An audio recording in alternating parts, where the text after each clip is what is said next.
जय हिंद दोस्तों। देखिए हमारे पास कक्षा 12 का बहुत ही अच्छा प्रश्न है सदिश बीजगणित का। ये वाला सवाल जो है पिछले साल 2024 में बोर्ड एग्जाम में पूछा गया था इंटरमीडिएट परीक्षा में, और ये जो पेपर कोड था वो ईजेड पेपर कोड था, उसमें पूछा गया था। तो इसी क्रम में अगर हम देखें तो ये हो सकता है कि 2025 में ये वाला क्वेश्चन जो है पूछा जा सकता है। तो इसको ध्यान से समझिएगा कि ऐसे प्रश्न ही आपके अगर बोर्ड एग्जाम में आ गए तो वहां पे बच्चा कंफ्यूज हो जाएगा। अब बच्चे ने अगर नहीं किया है तो वो दिक्कत आ जाएगी उसे, क्योंकि 8 नंबर का सवाल बहुत इंपॉर्टेंट होता है। ठीक है दोस्तों, तो हमारे पास ए वेक्टर का मान दिया है, बी वेक्टर का मान दिया है और सी वेक्टर का मान दिया है। तो वो कह रहा है इसको दर्शाइए। तो सबसे पहले हम क्या करते हैं, यहाँ पे एलएचएस सिद्ध करते हैं और एलएचएस का मान आरएचएस के बराबर लेके आएंगे। ठीक है दोस्तों, तो सबसे पहले हम निकालते हैं यहाँ पे बी प्लस सी। तो सबसे पहले हमने क्या निकालना है, बी प्लस सी निकालना है। ध्यान से समझिएगा स्टेप बाय स्टेप। तो बी प्लस सी यानी कि बी वेक्टर का मान और सी वेक्टर के मान के साथ जोड़ दो। तो b1i प्लस का यहाँ लिखेंगे b2j, यहाँ लिखेंगे b3k, इस तरीके से लिखा। प्लस सी का मान कितना है c1i प्लस c2j, और यहाँ लिखेंगे c3k, इस तरीके से लिखेंगे। अब यहाँ पे देखा जाए तो यहाँ पे i कॉमन आ रहा है, तो यहाँ से देखिए मैंने i कॉमन निकाला तो b1 प्लस c1 लिखूंगा। j कॉमन आ रहा है तो b2 प्लस c2 लिखूंगा। फिर यहाँ पे हमारे पास k कॉमन आ रहा है तो यहाँ पे मैं क्या लिखूंगा, b3 प्लस c3 लिखूंगा। इस तरीके से ये हमारे पास b vector plus c vector का मान आ गया। ठीक है दोस्तों, ये वाली वैल्यू हमारे पास आ गई है b vector plus c vector की। अब हम इसका इस वाले के साथ क्या करेंगे, क्रॉस निकालेंगे। तो यहाँ पे देखिएगा हम क्या कर रहे हैं, तो a vector cross b vector plus c vector की वैल्यू लिखेंगे। तो a वेक्टर का मान हमारे पास क्या है, ये रहा a1i, तो यहाँ लिखेंगे a1i प्लस का a2j और प्लस का a3k ऐसे। और यहाँ पे क्रॉस में हम क्या लिखेंगे, ये वाली वैल्यू लिखेंगे पूरी। तो i के साथ लिखा b1 प्लस c1, यहाँ पे j के साथ लिखेंगे b2 प्लस c2 और k के साथ लिखेंगे हम b3 प्लस का c3। इस तरीके से हमने ये क्रम लिख लिया। अब यहाँ पे हम क्या करेंगे, इसका क्रॉस निकालेंगे। तो क्रॉस कैसे निकलता है हमारा, इस तरीके से क्रॉस निकलता है। ठीक है दोस्तों, ये बात ध्यान रखनी है, इस तरीके से क्रॉस निकलेगा। यहाँ पे i लिखेंगे, यहाँ पे j लिखेंगे और यहाँ पे k लिखेंगे। तो i इसमें इस वाले उसमें i का गुणांक कितना दे रखा, a1 है, यहाँ पे हमारे पास है a2 है और यहाँ पे हमारे पास a3 है।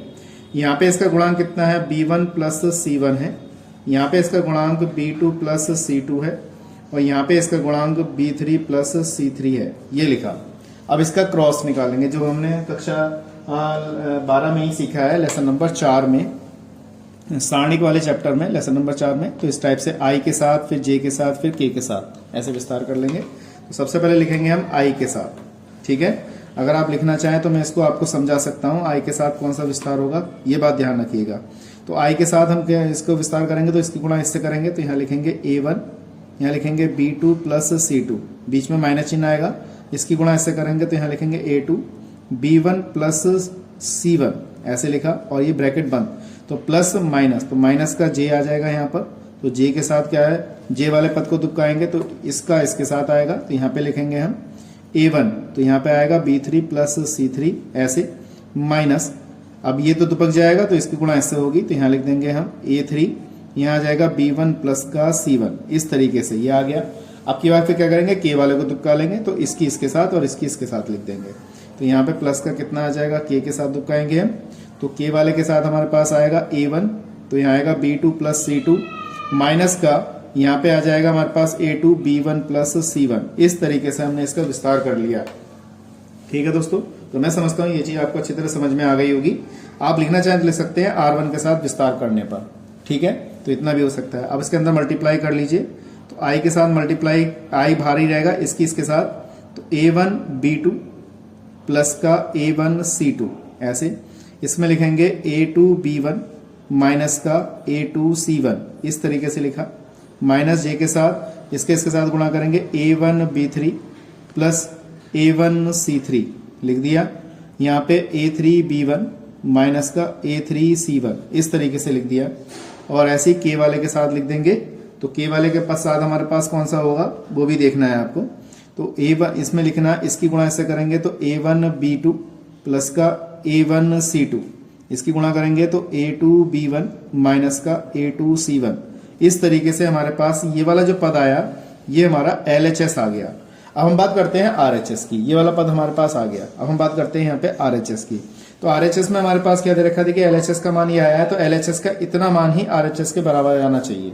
तो देखिए हमने LHS निकाल लिया, अब RHS निकालेंगे A क्रॉस बी और प्लस का A क्रॉस सी। तो पहले A क्रॉस बी निकालेंगे, फिर A क्रॉस सी निकालेंगे, फिर उन दोनों को प्लस कर देंगे। तो कैसे करते हैं, वीडियो पे बने रहिएगा। तो देखिए दोस्तों, सबसे पहले हम A क्रॉस बी निकालते हैं यहाँ पर। तो यहाँ पे निकालेंगे A क्रॉस बी। तो A का मान कितना है हमारे पास, A1i। ठीक है दोस्तों, यहाँ पे कितना था, A2j था, प्लस यहाँ पे A3k था, ये आ गया। क्रॉस में B1 का मान कितना था, B1i, प्लस का B2j और प्लस का B3k, ये हमारे पास इसका था। तो अभी जैसे क्रॉस निकाला है वैसे को वैसे निकालेंगे, I, J और K इस तरीके से लिखेंगे। I का गुणांक यहाँ पे A1 है, यहाँ पे A2 है, यहाँ पे A3 है, यहाँ पे B1 है, यहाँ पे B2 है और यहाँ पे B3 है। तो इसका जब क्रॉस निकालेंगे वही I के साथ विस्तार करके, तो इसको दुबकालेंगे तो यहाँ पे आएगा A2 B3, इसको दुबकाएंगे तब, और यहाँ आ जाएगा A3 B2 माइनस J के साथ वो करेंगे तो J के साथ हमारा ये दुबक जाएगा। तो यहाँ पे आएगा A1 B3 माइनस का B1 A3 और प्लस K के साथ विस्तार करेंगे तो K वाले में ये दुबक जाएगा, इसकी गुणा इससे। तो A1 B2 माइनस का A2 B1, ये चीज आ गई हमारी, ये आया A क्रॉस B का मान। तो हमारा ये जो पद आया A क्रॉस B का मान आया, A क्रॉस B का मान आ गया। अब ऐसे निकालेंगे हम A क्रॉस C का मान। तो देखिए दोस्तों, A क्रॉस C का मान निकालेंगे तो A की वैल्यू कितनी थी, A1i प्लस का A2j प्लस का A3k क्रॉस C की वैल्यू निकालेंगे तो यहाँ पे लिखेंगे C1i प्लस C2j और लिखेंगे C3k ऐसे। तो इसका हम क्रॉस निकालेंगे यहाँ पर, तो बिल्कुल सारणिक वाला प्रोसीजर ही, I यहाँ पे J और यहाँ पे K। तो A1 A2 और यहाँ लिखेंगे A3, यहाँ C1 यहाँ C2 यहाँ C3 लिखेंगे। और वैसे ही जैसे विस्तार किया है I के साथ, तो यहाँ पे आएगा A2 C3 माइनस का A3 C2 माइनस J के साथ विस्तार करेंगे तो ये दुबक जाएगा। यहाँ आएगा A1 C3 माइनस का C1 A3 और प्लस K के साथ विस्तार करेंगे तो K के साथ आ जाएगा A1 C2 माइनस का A2 C1। इस तरीके से ये आ गया हमारे पास A क्रॉस C का मान। अब हम क्या करेंगे, इसमें देखा है यहाँ पे प्लस करना है तो प्लस करके दिखाएंगे यहाँ पर। तो यहाँ पे लिखा हमने A क्रॉस B प्लस का A क्रॉस C, तो यहाँ पे प्लस कर देंगे तो A क्रॉस B का मान हमारे पास ये है, यहाँ पे लिख देंगे। ये आ जाएगा हमारे पास I के साथ, तो कितना आएगा A2 B3 माइनस का A3 B2, J के साथ हमारे पास है A1 B3 माइनस का A1 A3 B1 A3। यहाँ पे हो जाएगा हमारे पास प्लस का K के साथ आ जाएगा तो A1 B2 माइनस का A2 B1। ये हमने पूरी समीकरण निकाल दी प्लस। अब A क्रॉस C का मान निकाल देंगे, A क्रॉस B का मान लिख देंगे। तो A क्रॉस C का मान हमारे पास ये है, तो I के साथ आ जाएगा A2 C3 और A3 C2 माइनस का J के साथ A1 C3 माइनस का C1 A3 प्लस K के साथ आ जाएगा A1 C2 माइनस का A2 C1। इस तरीके से मैंने लिखा। अब यहाँ पे सबसे इम्पोर्टेंट बात है, I वाले पद एक सब I वाले पद देख लो। तो A2 B3 माइनस का A3 B2, अब ये प्लस का है तो यहाँ पे प्लस ही रहेगा। तो यहाँ पे आ जाएगा A2 C3 माइनस का A3 C2, ये आएगा I को हो गया।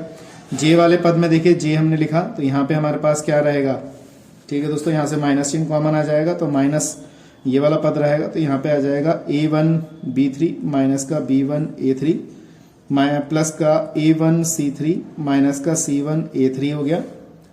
अब ऐसे ही हमारे पास प्लस K का आ जाएगा तो कितना आ जाएगा A1 B2 माइनस का A2 B1 और प्लस का A1 C2 माइनस का A2 C1। तो देखिए दोस्तों, यही वाला साइड बिल्कुल जो है हमारा ये LHS के बराबर है और ये वाली साइड जो है बिल्कुल RHS के बराबर है। तो हम कह सकते हैं कि हमारे जो साइड दोनों बराबर आई है तो कह देंगे LHS बराबर क्या है हमारा RHS। तो 8 अंक आपके पक्के होंगे यहाँ पर। ये बहुत अच्छा सवाल है, इस टाइप के सवाल पेपर में जरूर पूछे जाते हैं तो केयरफुली करिएगा। नेक्स्ट वीडियो में लेके आऊंगा आपको जो 8-8 नंबर के प्रश्न हैं हमारे बड़े बड़े, जिसमें बीच का कोण न्यूनतम दूरी ज्ञात करने वाले, वो चीज ध्यान से समझिएगा। ठीक है दोस्तों, तो आज के लिए इतना ही। नेक्स्ट वीडियो में मिलते हैं ऐसे इंटरेस्टिंग क्वेश्चनों के साथ। जय हिंद, जय भारत।